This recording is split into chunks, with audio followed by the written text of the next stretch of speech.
In the grim darkness of the far future, mercy is not the absence of cruelty.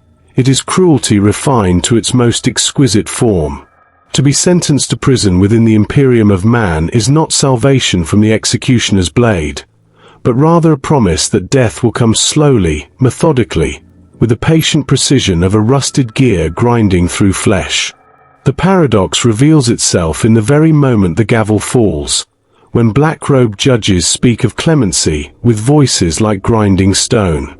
They do not spare life, they conscript it into a longer service to suffering. For in truth, every citizen of the Imperium already dwells within a prison whose walls are built from ignorance, whose bars are forged from faith, and whose wardens are the pitiless stars themselves. An official sentence is merely the Imperium's cruel acknowledgement of this reality, a formal recognition that some cages require thicker walls. The condemned stand in shackles, listening to words of mercy echo through courtrooms that reek of incense and fear. They do not yet understand that mercy, in the lexicon of imperial justice, is not deliverance, it is postponement. It is the promise that their screams will be rationed out over decades rather than concluded in a single, merciful moment. The blade that does not fall today will fall tomorrow, or the day after, or perhaps in 10,000 tomorrows, each one a small death that prepares them for the final, absolute silence. Here, in this moment of supposed salvation, the true horror begins. For those who expected the Emperor's peace discover instead the Emperor's patience, infinite, inexorable, and utterly without compassion. The prison gates swing open not to welcome them, but to swallow them, and in their closing, they seal not just bodies but souls into a purgatory where hope itself becomes the cruelest torment of all. But routine never lasts in the Imperium, and the illusion of mercy soon gives way to the iron truth of imperial justice. The iron labyrinths stretch beyond mortal comprehension, vast networks of stone and ferrocrete that burrow through the hearts of hive worlds like parasitic veins. These monuments to containment rise from the depths of undercities and plunge into bedrock older than memory, their walls weeping condensation that tastes of rust and despair. Each prison is a world unto itself, a Byzantine maze where corridors branch and merge without logic, where stairwells descend into darkness that swallows the light of dying glow strips. In these halls, human beings cease to exist as individuals and become instead inventory, numbered, catalogued, and filed away in the endless bureaucracy of suffering. Prisoner 4,847,291 shuffles through his daily rations, unaware that his given name has been expunged from all records, reduced to a sequence of digits that will outlive his flesh. The clerks who maintain these records are themselves prisoners of a different sort, their minds enslaved to ledgers and forms, their eyes gone blind from decades of processing misery into mathematics. The bureaucracy of imprisonment is perhaps more suffocating than the walls themselves. Prisoners are not informed of their crimes, for their crimes are irrelevant. What matters is that they have been designated as criminals. Their sentences remain mysteries, locked away in filing systems so labyrinthine that even the clerks cannot navigate them. Records are misfiled, lost, or deliberately destroyed by scribes whose only pleasure comes from exercising this small cruelty. Somewhere in the depths of these archives, prisoners with century-old sentences continue to serve time for crimes that no living soul remembers. The guards move through these corridors like plague-masked phantoms, their faces hidden behind rebreathers and visors that reflect only the prisoner's own terror. They speak in numbers and codes, their humanity stripped away by years of service until they become extensions of the prison itself, organic components in a machine designed to grind hope into nothing. Their shock prods crackle with blue fire, their voices carry the flat effect of those who have forgotten what mercy sounds like. Every day in the Iron Labyrinth follows the same pattern, the mechanical chime that signals awakening from sleep that never truly comes, the shuffle of 10,000 feet on ferrocrete floors worn smooth by decades of despair, the distribution of nutrient paste that sustains life without providing any pleasure in living. The routine is inviolable, sacred in its repetition. For routine is the only thing that prevents the prisoners from remembering that they were once human. Time moves differently within these walls. Minutes stretch into hours, hours compress into moments, and days blend together until past and future become meaningless concepts. The prisoners develop a 1,000-yard stare, their eyes focused on something beyond the visible world, perhaps looking toward a freedom that exists only in the spaces between heartbeats, or perhaps gazing into the void where their souls once resided. Yet beneath the surface, something began to stir, for even in the most perfect systems, cracks eventually appear. Within the endless catalogue of the condemned, a terrible truth emerges like infection through a wound. Guilt is not a prerequisite for imprisonment. The vast majority of souls rotting in imperial dungeons are not criminals in any meaningful sense. They are simply unfortunate, victims of proximity to crime, witnesses to forbidden knowledge, or bearers of bloodlines deemed suspicious by bureaucrats who have never seen their faces.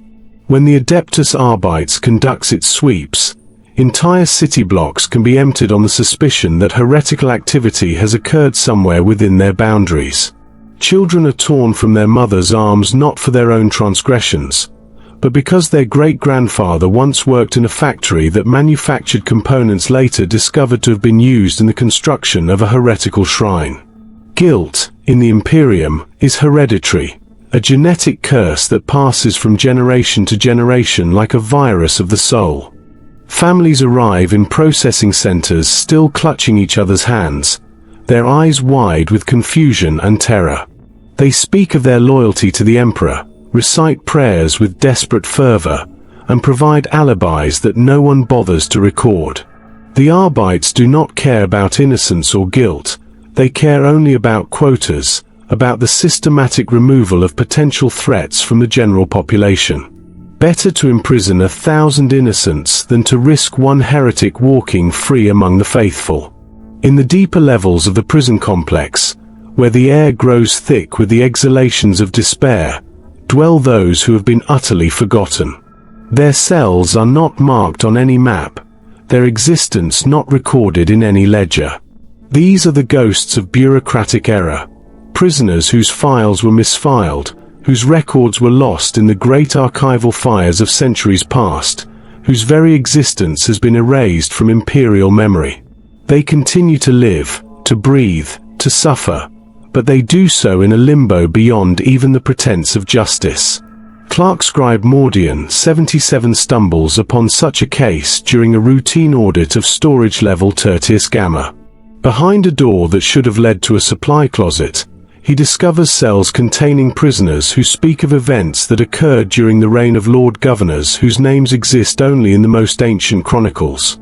They have been forgotten so completely that their continued existence becomes a philosophical puzzle. If the Imperium does not acknowledge their presence, do they truly exist at all? These forgotten souls have passed beyond despair into a state of perfect emptiness. They no longer hope for release, for they understand that release requires someone to remember their captivity. They do not pray for salvation, for they have become invisible even to the Emperor's sight. They exist in a state of pure negation, breathing shadows who have outlived their own reality. The scribe stares at them through the rusted bars, his stylus trembling in his mechanical fingers. According to every record, every file, every cross-reference document in his possession, these cells are empty. The logical conclusion is that these prisoners are figments of his imagination, hallucinations brought on by too many years spent in the bowels of the bureaucracy. He closes the door, updates his records to indicate that the storage area is properly sealed, and never speaks of what he has seen. But the chains that bind them are real enough, forged from metals that never rust and secured with locks that will outlive the stars themselves. The physicality of imprisonment weighs upon the body like a second skin made of iron and despair. Each prisoner bears the marks of their captivity, the raw circles around wrists where manacles have rubbed flesh to bone, the branded numbers seared into forearms with sacred oils that prevent the wounds from ever fully healing, the surgical scars where implants have been inserted to monitor vital signs and ensure compliance with prison regulations. The chains themselves are works of Baroque craftsmanship, forged in the sacred foundries of distant forge worlds by tech adepts who inscribe each link with microscopic prayers of binding. They are not merely restraints but sacred instruments, blessed by imperial priests and anointed with oils that carry the scent of sanctity and suffering. The weight of them becomes a part of the prisoner's very being. When they walk, the chains walk with them. When they sleep, the chains sleep coiled around their limbs like metallic serpents. Shock collars ring every throat, their neural interfaces burrowing beneath the skin to nestle against nerve clusters with surgical precision. A single activation floods the wearer's nervous system with agony so pure it transcends physical sensation and becomes a religious experience. A communion with pain that strips away pretense and leaves only the raw, howling core of human suffering. The guards activate these devices with casual indifference, the way another person might adjust the temperature of a room. The labor never ends. Prisoners are roused before dawn to work in foundries where the air shimmers with heat that sears the lungs, in mines where the darkness is so complete it becomes a living thing that presses against the eyes, in manufactorums where the rhythm of machinery gradually synchronizes with heartbeats until flesh and steel become indistinguishable. Their hands crack and bleed, their backs bend under loads that would break pack animals. Their eyes go blind from staring at furnace flames or delicate circuitry in lighting that barely qualifies as illumination. The sensory details of their captivity become a language of suffering, the smell of ozone from the shock prods mixing with a metallic tang of blood and the sweet stench of infection, the sound of chains dragging across stone floors in harmonies of despair, the taste of recycled air filtered through systems that have not been maintained since the days when hope was still possible, the sight of their own hands transformed into claws by years of hard labor, unrecognizable as human appendages. Time itself becomes shackled within these walls. Minutes are measured not by chronometers but by the intervals between beatings, between meals of nutrient paste, between the blessed unconsciousness of exhausted sleep. Days blur together until the concept of tomorrow becomes meaningless. There is only the eternal now of suffering, stretching infinitely in all directions like a vast ocean of agony upon which the prisoners drift without hope of reaching any shore. Their bodies adapt to captivity with the cruel efficiency of human resilience. Muscles atrophy except those needed for their assigned labor. Senses dull except those required for survival.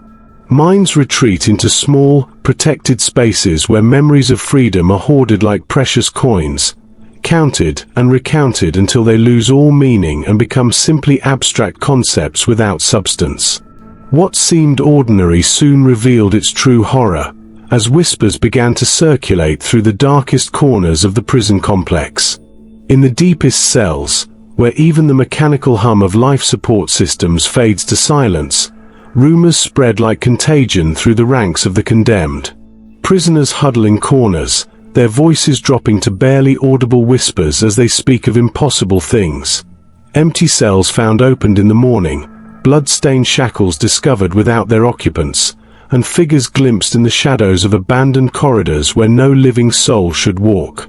The stories vary in detail but share common elements that transform them from mere gossip into something approaching religious doctrine. Always, the escapes occur during the darkest hours of the night cycle. Always, they involve prisoners who had given up hope, who had settled into the rhythm of eternal captivity.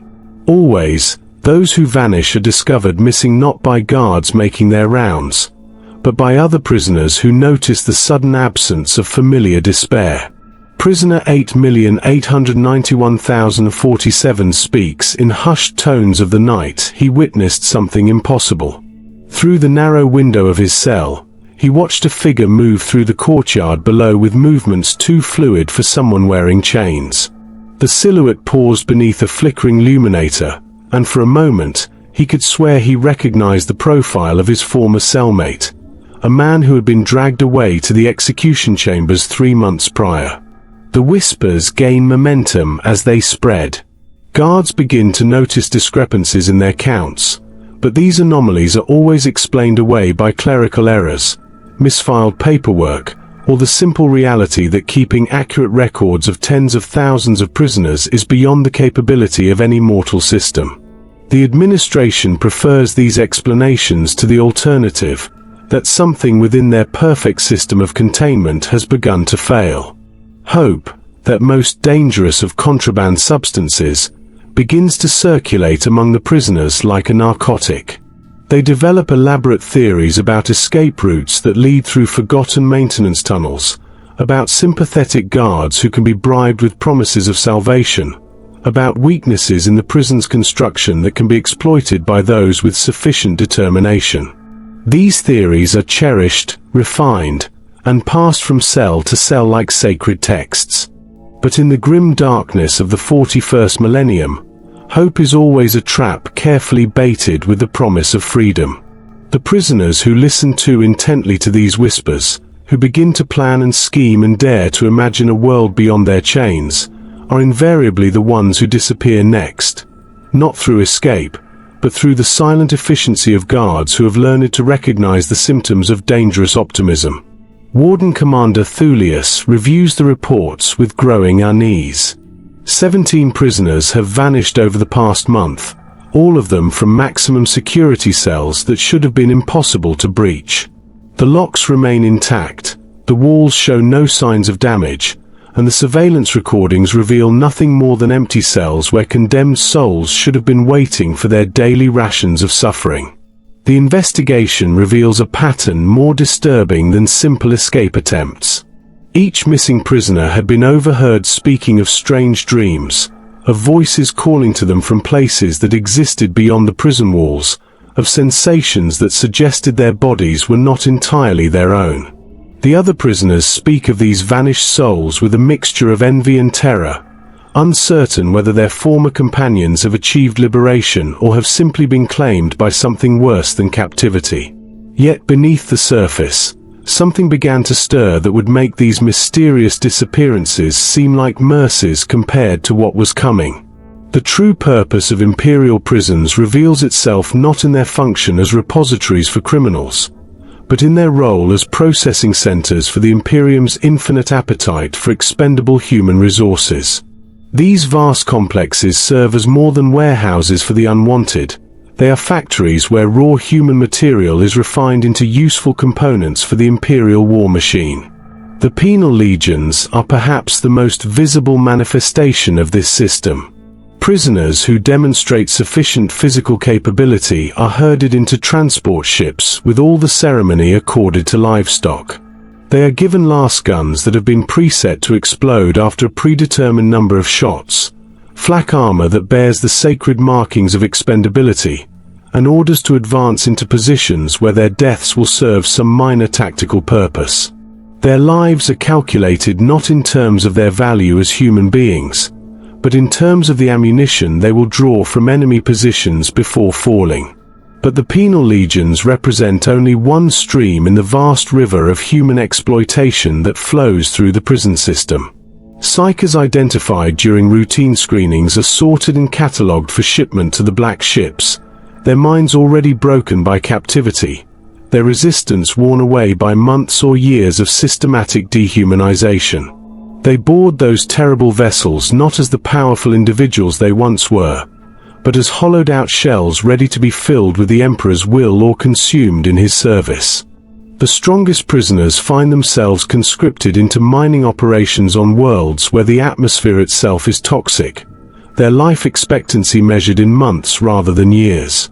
The most dexterous are assigned to manufactorums where they assemble ammunition in facilities where a single mistake can trigger explosions that vaporize entire work details. The most intelligent are pressed into service as scribes and data processors, their minds gradually consumed by the endless bureaucracy of oppression until they become willing collaborators in their own enslavement. Tech Adept Zakaria 99 inspects the latest shipment of prisoners with the clinical detachment of an engineer evaluating raw materials. His mechadendrite appendages probe and measure, calculating optimal use patterns for each human resource.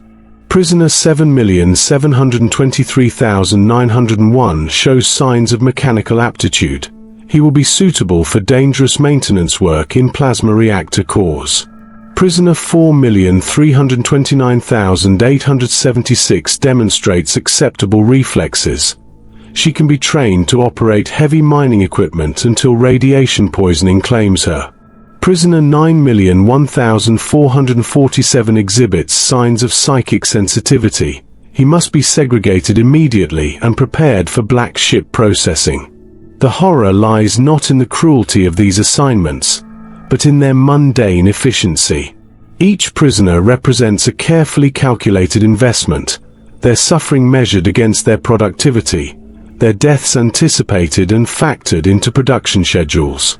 The imperial bureaucracy has reduced human agony to a series of equations, transforming the most fundamental experiences of mortal existence into data points on spreadsheets that will outlive the flesh that generates them.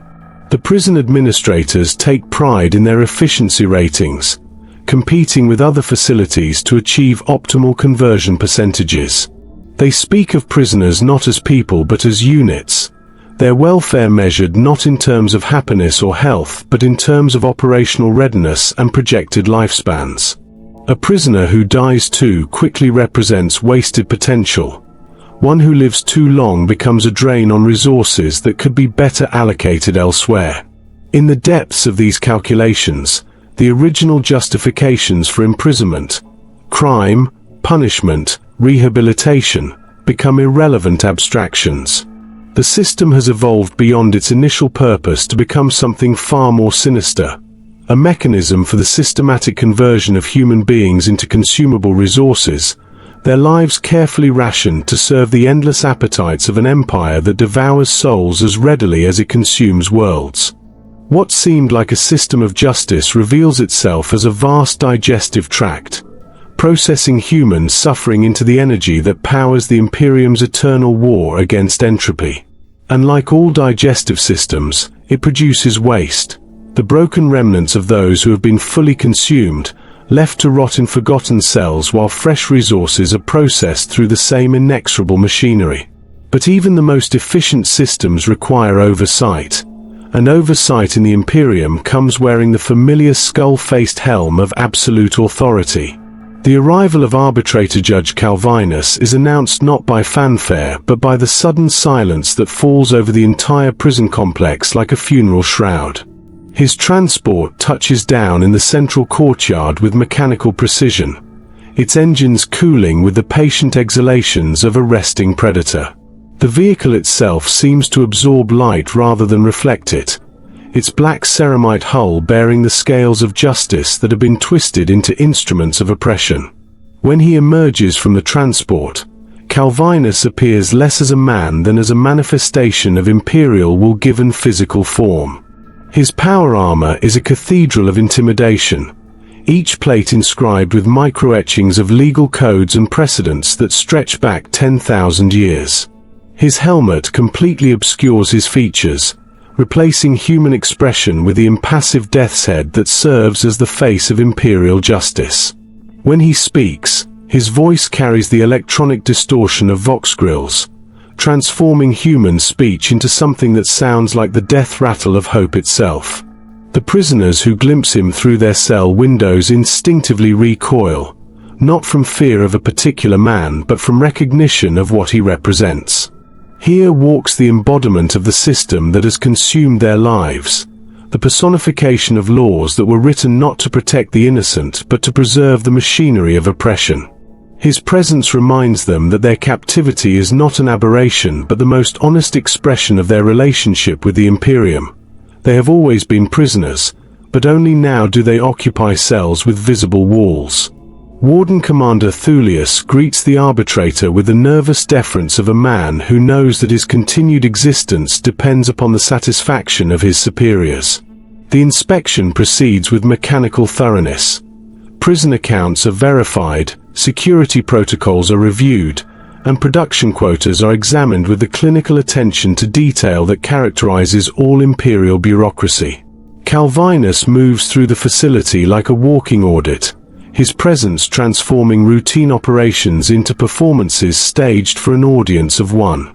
But the arbitrator's true purpose extends beyond simple inspection. He has come to remind the prisoners, and their keepers, of the fundamental truth that underlies the entire imperial system. That mercy, justice, and reform are luxuries that the Imperium cannot afford. In his wake, he leaves a renewed understanding that the prison exists not to rehabilitate criminals but to demonstrate the consequences of insufficient loyalty to the Emperor's will. During his address to the assembled staff, Calvinus speaks without passion or malice, his words carrying the weight of absolute certainty. He explains that the prison serves a vital function in maintaining imperial order, not merely by containing potential threats, but by providing visible proof of what awaits those who stray from the path of righteous obedience. Every prisoner represents a lesson taught to the billions who remain free, a reminder that freedom itself is conditional upon absolute compliance with imperial doctrine. The guards listen with religious attention, their own faces hidden behind masks that mirror their superiors' inhuman appearance. They understand that they too are prisoners of sorts, bound by oaths and obligations that transform them into extensions of the system they serve. The difference between themselves and the inmates is not moral superiority but simply the accident of being assigned to different sides of the bars.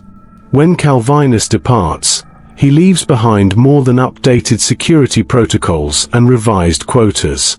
His visit serves as a sacrament of sorts, a renewal of the prison's sacred purpose and a blessing upon the machinery of oppression that grinds human souls into the raw materials needed to fuel the Imperium's eternal war. The silence that follows his departure is different from the silence that preceded it, deeper, more complete, pregnant with the understanding that hope itself has been officially condemned as contraband. The inspection concludes with perfect efficiency, all records approved, all procedures validated. But in the deepest levels of the prison, where even arbitrator judges rarely venture, something stirs that will test the limits of imperial authority. Beneath the mapped levels of the prison complex, in chambers that exist only in architectural plans lost to centuries of bureaucratic decay, madness has taken root and flourished like some obscene fungus feeding on despair. The oubliettes stretch deeper than any official record indicates, honeycombing the bedrock with cells so small that their occupants can neither stand nor lie down, forced to exist in a permanent crouch that gradually transforms the human spine into something resembling a question mark carved from bone and agony. Here, in absolute darkness that has weight and texture, prisoners lose the ability to distinguish between reality and hallucination. The walls weep condensation that tastes of salt and copper, and in the rhythm of those droplets, some claim to hear voices speaking in languages that predate human civilization. The isolation is so complete that prisoners begin to forget their own names, their own faces, their own species. They become nothing more than consciousness trapped in flesh that no longer recognizes itself as human. Prisoner 00000001, the first number assigned in this facility's grim registry, has occupied Oubliette Primus for so long that his file has been archived beneath archives, forgotten by systems that have themselves been forgotten. His fingernails, grown to grotesque lengths in the darkness, have carved symbols into the stone walls, hieroglyphs of madness that seem to writhe and shift when observed by flickering candlelight. He speaks to visitors who exist only in his fractured imagination, conducting philosophical debates with the ghosts of his sanity. The madness spreads upward through the prison hierarchy like infection through a wound. Guards assigned to the deepest levels begin to report strange phenomena, walls that seem to breathe with organic rhythm, shadows that move independently of their sources, and sounds that could be either screaming or singing depending upon the listener's perspective. Some guards request transfers to other duties. Others simply disappear, their uniforms found neatly folded outside cell doors that should have been impossible to open. It is in this atmosphere of creeping insanity that the riot begins, not with planned rebellion but with the spontaneous combustion of accumulated despair reaching critical mass. The spark comes from an unexpected source, the discovery of a maintenance tunnel that leads to a section of the prison that appears on no map, where prisoners who died decades ago continue to serve their sentences in cells that exist partially outside normal space-time. The revelation spreads through the prisoner population like wildfire, carried by whispers that grow into shouts, then into screams of rage that echo through corridors designed to muffle sound. For the first time in their captivity, the prisoners understand that their suffering is not merely the result of imperial justice but something far more sinister. They are trapped in a prison that has become infected with the raw stuff of nightmare, where the boundary between reality and madness has worn dangerously thin. The uprising begins in the depths and surges upward through the facility's levels like a tide of human fury. Prisoners tear apart their cells with bare hands that no longer feel pain, fashion weapons from debris that should not have been able to cut steel, and move with coordination that suggests some external intelligence is guiding their actions. They do not seek escape, they seek revelation, determined to drag the truth about their captivity into the light regardless of the cost. But the response is swift and overwhelming. The guards deploy weapons designed not merely to kill but to terrorize. Flamers that burn with sacred oils, shock mauls that deliver pain calibrated to remain just below the threshold of unconsciousness, and gases that induce paralysis while leaving the nervous system fully functional. The screams that follow are not merely expressions of physical agony but the sound of hope itself being systematically dismantled. The suppression is methodical, efficient, and utterly without mercy. Each prisoner who participated in the uprising is made an example, their punishment a work of art designed to demonstrate the futility of resistance. But the true horror lies not in the violence itself but in its casual nature. The guards conduct their duties with the same dispassionate efficiency they bring to serving meals or conducting cell inspections. When the riot ends, the silence that follows is absolute, not the silence of peace but the silence of a graveyard where even the dead have learned to hold their tongues. In the aftermath of the uprising, the prison becomes a monument to the systematic destruction of hope. The bodies of the executed are not removed but left hanging in public spaces as reminders of the cost of defiance. Their faces, frozen in expressions of final despair, serve as warnings to the survivors who must walk beneath them daily on their way to labor assignments. The reprisals extend far beyond those who actively participated in the rebellion. The imperial doctrine of collective responsibility ensures that anyone who shared a cell block, work detail, or meal rotation with the insurgents faces punishment designed to demonstrate the futility of solidarity among the condemned. Families who had committed no crime beyond sharing blood with the rebels are dragged from their homes and processed through the same machinery of justice that had already consumed their relatives. Arbitrator Prime Mordacious arrives to oversee the executions personally, his presence lending ceremonial weight to what might otherwise be dismissed as routine administrative maintenance. He speaks to the assembled prisoners with the measured cadence of a funeral oration, explaining that the deaths they are witnessing represent not cruelty but compassion, the mercy of ending lives that had already been forfeit the moment they chose rebellion over submission. Each execution is conducted with meticulous attention to protocol. The condemned are read their crimes in voices that carry across the entire prison complex, their final words recorded for inclusion in files that will be archived and forgotten within bureaucratic systems that stretch across the galaxy. The methods of execution vary according to the severity of their transgressions. Some face the quick mercy of the bolt pistol, others endure the slow agony of the gibbet, and the leaders of the rebellion are reserved for torments that stretch their dying across days or weeks. But the true artistry of imperial justice lies not in the deaths themselves but in their timing and presentation. Each execution is scheduled to occur during the prisoners' meal periods, ensuring that the entire population must witness the consequences of defiance while consuming the nutrient paste that sustains their lives. The juxtaposition is deliberate, nourishment and death presented simultaneously as dual aspects of imperial mercy. The survivors learn to avert their eyes, to focus on their rations with studious intensity, but the sounds cannot be avoided. The crack of breaking necks, the wet impacts of bodies falling to stone floors, the final gasps of air escaping punctured lungs. These become the soundtrack of their meals, a symphony of mortality that accompanies every bite of recycled protein. In the days that follow, the very architecture of rebellion is systematically dismantled.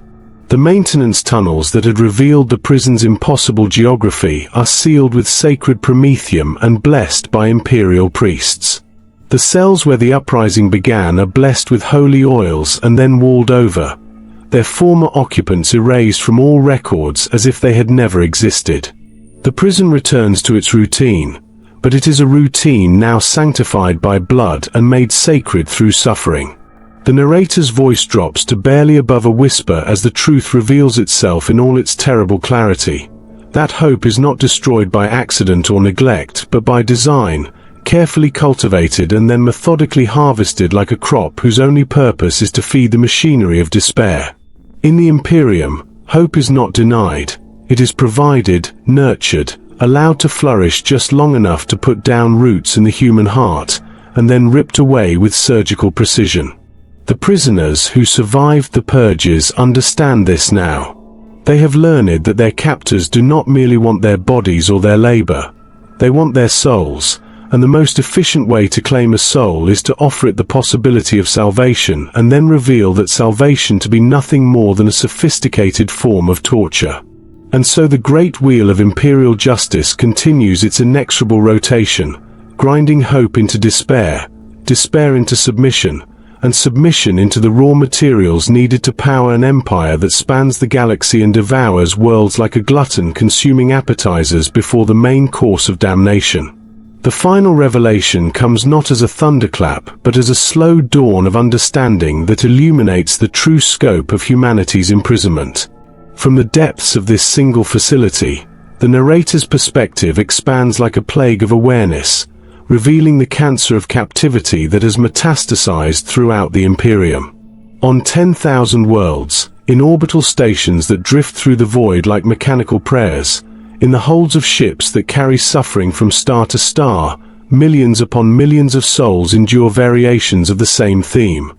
Confinement without hope, punishment without crime, and justice without mercy. The Hive World of Necromunda houses prison complexes that burrow through the planet's core, their lowest levels heated by geothermal energy that transforms captivity into a literal journey through hell. On Katashan, penal colonies struggle against a jungle that actively attempts to kill them, their survival measured not in years but in days spent fighting off plants that hunger for human flesh. In the void between stars, prison ships drift along routes that never end, their cargo holds filled with souls whose crime was existing in the wrong place when the Imperium required scapegoats for its failures. Each facility maintains its own local variations on the theme of suffering. Some specialize in psychological torture, using sensory deprivation and manipulation to reduce human consciousness to its component fears. Others focus on physical degradation, transforming healthy bodies into scarred monuments to the futility of resistance. The penal worlds of the Segmentum Solar employ industrial-scale methods of breaking human spirits, while the prison stations near the Eye of Terror must contend with influences that transform suffering into something approaching art. But beneath these surface differences lies a deeper uniformity, the recognition that the Imperium's prisons serve functions far beyond the containment of criminals. They are laboratories where new methods of control are developed and tested, temples where the worship of authority is practiced through the systematic destruction of dignity, and factories where human raw material is processed into the components needed to fuel an empire built upon the suffering of its own citizens. Tecmagos Belisarius Omega conducts his research in a facility that exists officially as a mining operation on the dead world of Krieg. His subjects are prisoners whose minds have been surgically modified to eliminate their capacity for hope while leaving their ability to experience pain intact. He studies the optimal ratios of despair to productivity, documenting the precise psychological pressures required to maintain peak efficiency in human labor without triggering the kind of breakdown that would interfere with output quotas. His reports circulate through the highest levels of imperial administration, their findings incorporated into policy directives that affect billions of lives. The data reveals that hope, rather than being simply eliminated, should be carefully managed, provided in small doses that maintain the illusion of possibility while never allowing enough accumulation to trigger actual resistance. The perfect prisoner, according to his calculations, exists in a state of perpetual almost hope, forever on the verge of salvation but never quite reaching it.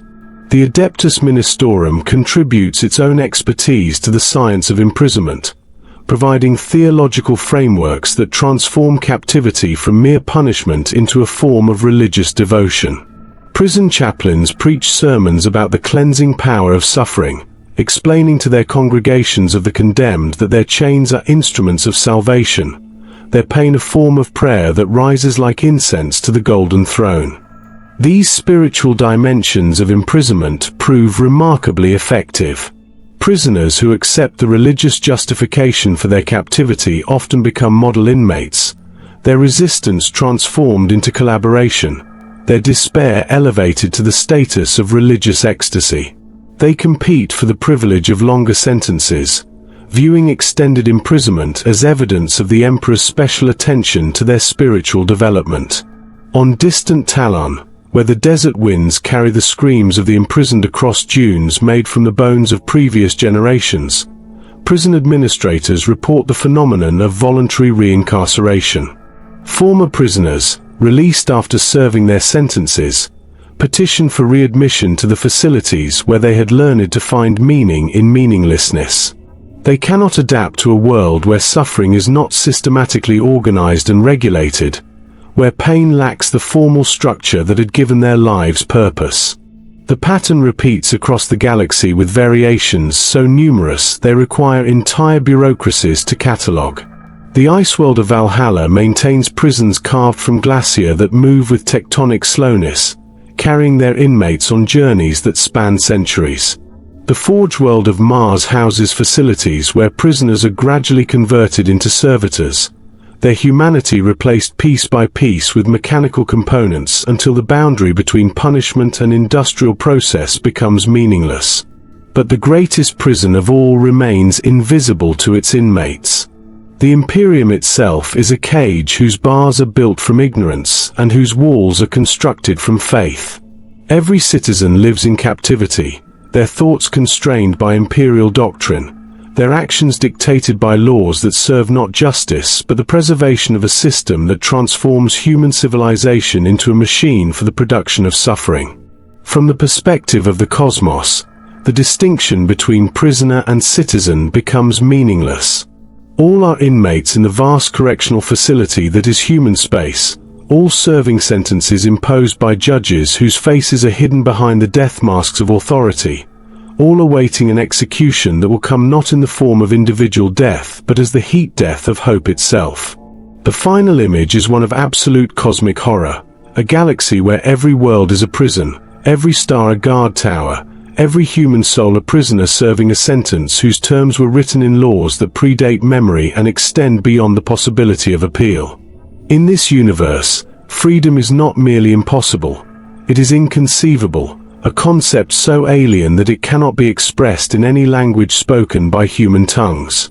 The great joke of imperial mercy reveals itself at last. They are all already dead, all already damned, all already forgotten by any god who might have cared for their salvation. The prisons are simply the places where this truth is made manifest, where the illusion of life is stripped away to reveal the reality of existence as a prolonged dying that serves no purpose beyond feeding the eternal hunger of an empire built from graves. In the grim darkness of the far future, there is no freedom. There is no hope. There is no mercy. There are only prisons, stretching from star to star, filled with the infinite variations of human suffering that constitute the only prayer the Emperor truly hears. And in the depths of those prisons, in cells that exist beyond the reach of light or mercy, the condemned continue their endless service to an empire that has forgotten why it began but remembers only how to continue. The iron mercy grinds on, patient as entropy, inexorable as death, eternal as the darkness between the stars where no prayer can reach and no hope can take root.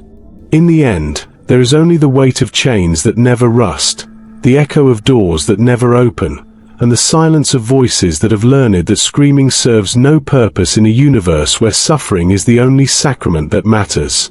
The Emperor protects, they whisper in the darkness, and in that whisper lies the final cruelty. The knowledge that protection, in the lexicon of the 41st millennium, is just another word for imprisonment, another promise that mercy will come to those who wait long enough to forget what mercy means.